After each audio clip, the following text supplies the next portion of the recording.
ಈಗ ಕೋರ್ಟ್ ಹೇಳೇ ಒಂದು ವಾರದ ಕಟ್ಟಿತ್ತು, ನೀವು ಕೂಡ ಪ್ರತಿಭಟನೆ ಮಾಡಿದ್ರಿ.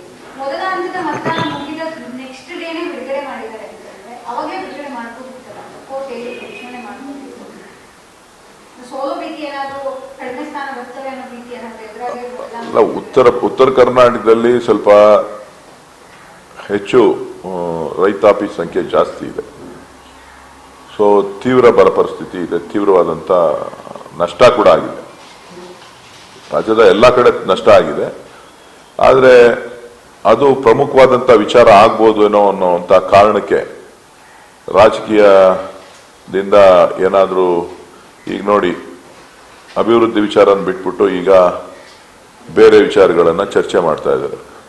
ತಾಳಿಭಾಗ್ಯ, ಅರಿಶಿಣ, ಕುಂಕುಮ ಈ ವಿಚಾರಗಳು ಚರ್ಚೆ ಆಗ್ತಾ ಇದೆ. ಸೊ ಭಾವನಾತ್ಮಕವಾದಂಥ ವಿಚಾರಗಳನ್ನು ತೆಗೆದುಕೊಂಡು ಹೋಗೋದಕ್ಕೆ ಮತ್ತು ವೇದಿಕೆಗಳಲ್ಲಿ ನಾವು ಹಣ ಬಿಡುಗಡೆ ಮಾಡಿದ್ದೀವಿ ಅಂತ ಹೇಳಲಿಕ್ಕೋಸ್ಕರ ಮಾಡಿರುವಂಥ ವಿಚಾರಣೆ ಹೊರತು ಕರ್ನಾಟಕದ ರೈತರ ಮೇಲಿನ ರೈತರ ಕಷ್ಟಕ್ಕೆ ಸ್ಪಂದಿಸಿದಂಥ ವಿಚಾರ ಅಲ್ಲ ಇದು. ಕುಮಾರಸ್ವಾಮಿ ಹೇಳಿದ್ರೆ ಯಾಕೆ ಡಾಕ್ಟರ್ ನಿಲ್ಲಿಸಿದ್ವಿ ಅನ್ನೋದ್ರ ಬಗ್ಗೆ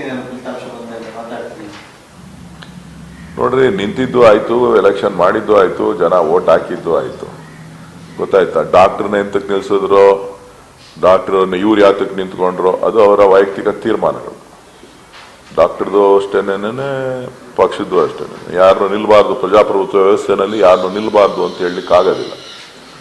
ಅದು ಅವರವರ ವೈಯಕ್ತಿಕ ಅಭಿಪ್ರಾಯಗಳು.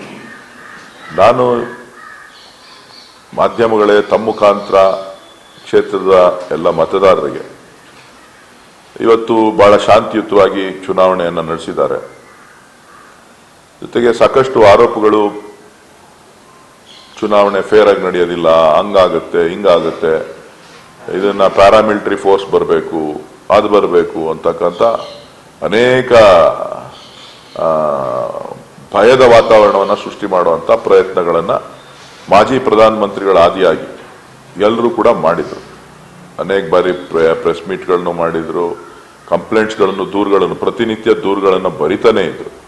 ಆದರೆ ಇವತ್ತು ಎಲ್ಲವೂ ಕೂಡ ಕ್ಲಿಯರ್ ಆಗಿ ಯಾವುದೇ ಒಂದು ಸಮಸ್ಯೆ ಇಲ್ಲದೆ, ಯಾವುದೇ ಮತಗಟ್ಟೆನಲ್ಲೂ ಕೂಡ ಯಾವುದೇ ರೀತಿಯ ಸಮಸ್ಯೆ ಹಂಗೆ ನೋಡೋದಾದ್ರೆ ಅವರೇ ಒಂದಷ್ಟು ಕಡೆ ಗಲಾಟೆಗಳನ್ನು ಮಾಡಿದ್ದಾರೆ. ಅವ್ರ ಕಾರ್ಯಕರ್ತರುಗಳೇ ಗಲಾಟೆ ಮಾಡಿ, ಹಲ್ಲೆ ಮಾಡಿ ಒಂದಷ್ಟು ಪ್ರಕರಣಗಳಾಗಿದೆ.